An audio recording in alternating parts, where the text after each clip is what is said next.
chào tất cả mọi người nhá. Hôm nay mình hai anh em mình sẽ đào con cua. Đấy, thấy nước chai không? Đi. Và chỗ bên kia, chỗ bên ruộng kia, thấy cái hàng nó. Thì mình đào mình bắt cho anh em xem của nước nhá. Cua này. Rồi anh em làm đào của.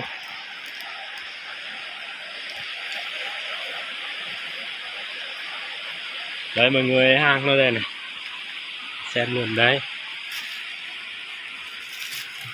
Đây nó moi lên này, đao đi. Đấy hàng cua không mà.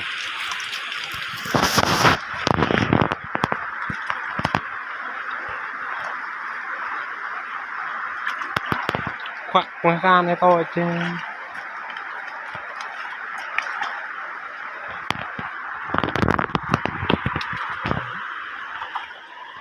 Khoác buộc là đi dạy luôn đó. đó là Ăn dạy. Nó lo đây nó. này mang cho hay nán. Dạy luôn em. Muốn đi qua em lực thật ăn.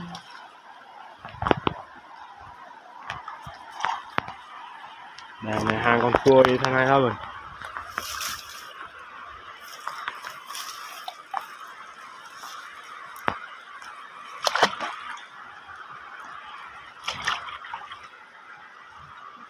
Rồi Anh chạy mẹ đây.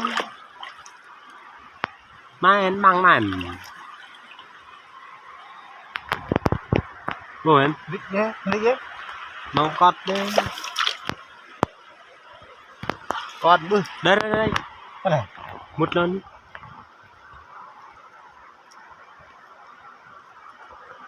Đây đây mọi người ơi, nhỏ quá, đau rồi. Này này. Đây đi.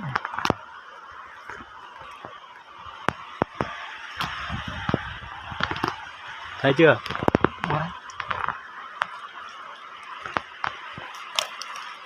Có hàng à? Đi rồi. Thế mà. Nóng hơn nó có quay năng dạ. Vẫn có dùn này mọi người, đây con dùn đấy. Đi. Có lại riêng lại là.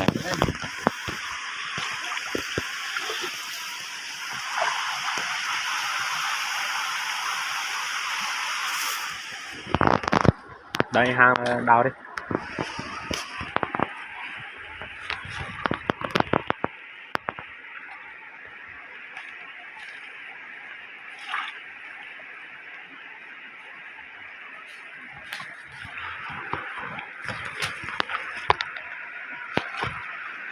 Hàng to đấy, thấy không?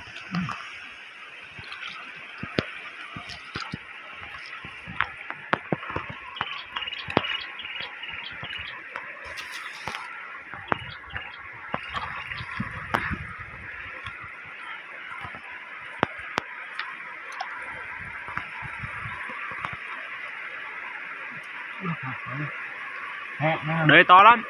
Đây. 2 con rồi. Bắt đi.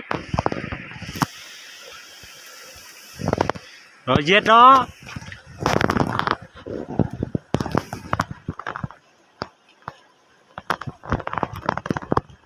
Đây tao con nào.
Mai mình sẽ đào bên này nữa, bên suối chai nhiều kìa, đào khó quá. Này mình lên bờ để chỗ đây có nước thấy hàng nó đây này. Ông anh nó đào đấy, thằng cua đấy, ông mò như đấy khoác khoác đấy, đào cua, ăn cua lắm bên này á. Quay này, quay là tí lịch đê cái hắn đâu già ruộng là hắn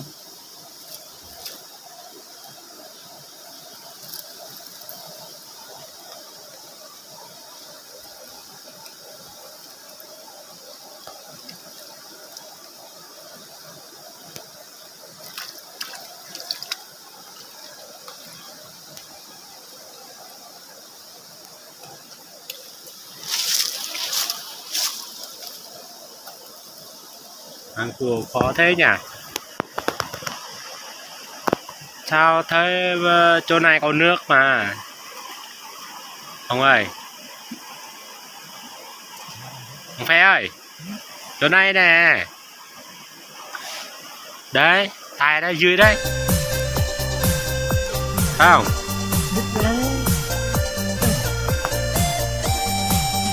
Đây đây đây đây đây, hàng nó đây đây đây, không?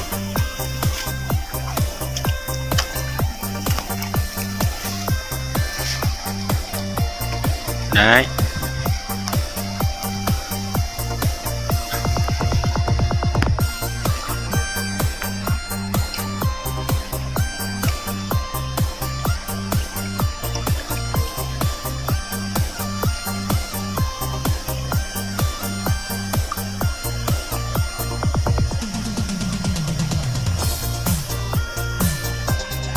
Không?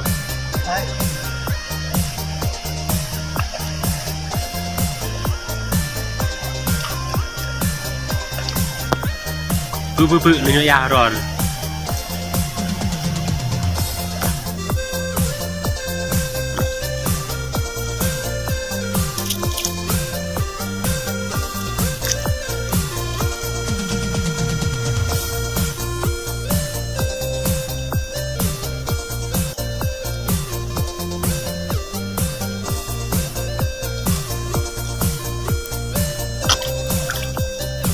Sau là mà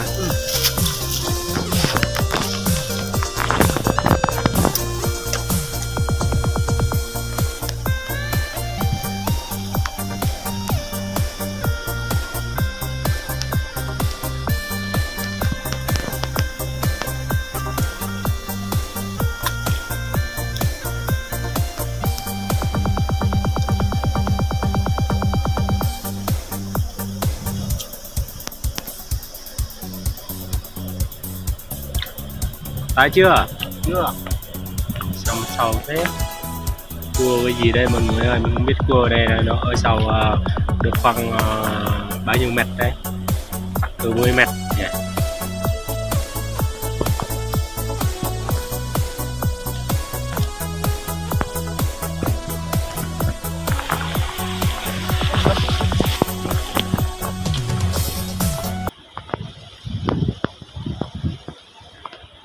Chưa. Không? Đây. Một con đấy nha, 2 con rồi, bắt nó. 3 con rồi.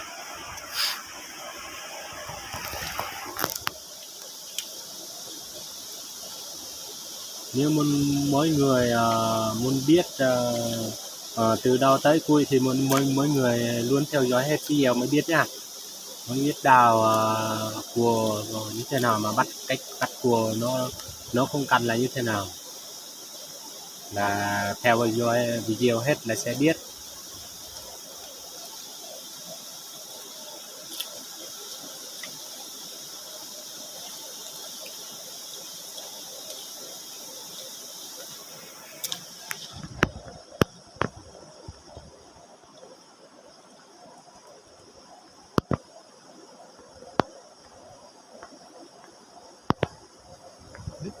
Biết dạ.